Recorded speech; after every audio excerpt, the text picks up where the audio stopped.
I can't believe what I'm about to say, but we're finally getting a Transformers and G.I. Joe crossover, just not in the way that you think, because there's more to this news than meets the eye. And if I could be real with you, I think this is better than the live action movie they had planned, because they aren't just robots in disguise anymore. These robots are and this shit means something to me. And y'all know me, if I get a little bit of crumbs, I'm gonna make a 5-star meal. Cause either way, me and you know what we gotta do, we gotta talk about it. So like a watch out, Randy Orton RKO out of nowhere, we got the news that an adult animated G.I. Joe and Transformers crossover series was in the works. And this news comes to us exclusively from Deadline, where they revealed some very interesting details on this series. First things first, we got the main man, Robert Kirkman himself, attached via his company Skybound Entertainment in partnership with Hasbro Entertainment to bring us this series. Now, in case you're unfamiliar with Robert Kirkman, this is the man behind Invincible, The Walking Dead, etc. He's always been a huge fan of the Transformers and G.I. Joe IP, so much so that he got the rights to publish and make his own Transformers comics, which this series will be based upon, the Energon Universe comic series that Robert Kirkman wrote. Now, I myself have not read any Transformers comics, but everything I've heard about this series is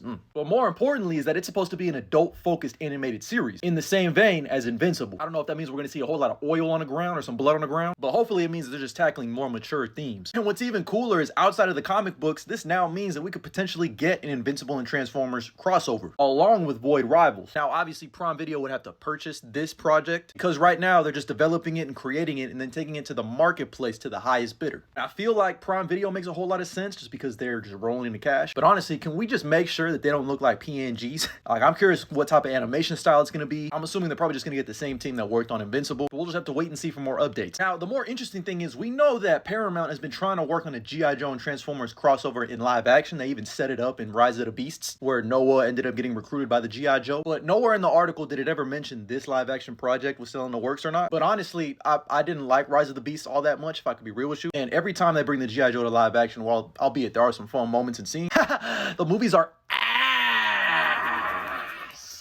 And with the rumors that Michael Bay is returning to the franchise to at least produce another film and potentially direct the Transformers 7, I really hope they just go this route because, you know, contrary to popular belief, I think Michael Bay cooks. Could you imagine getting some drone shots in Transformers movies? Plus bringing back some of the OG cast members in Shia LaBeouf, Megan Fox, John Turturro. Tell Megatron, let's tango. Kim Calendar. I need that. We need that. And again, there weren't any specific mentions on who the main characters for this series could be, but if I had to guess, the usual suspects. While these might be crumbs, I don't care. I'm gonna eat that trail of crumbs. Because Transformers fans, we gotta take all the victories we can get. G.I. Joe fans, we gotta take any victory we can get. And I live to serve you, Lord Kirkatron. But that's all the new news and updates we got about the Transformers and G.I. Joe crossover. My thoughts, theories, and opinions. Let me just think about all of this news down in the comments below. And as always, like and follow for more.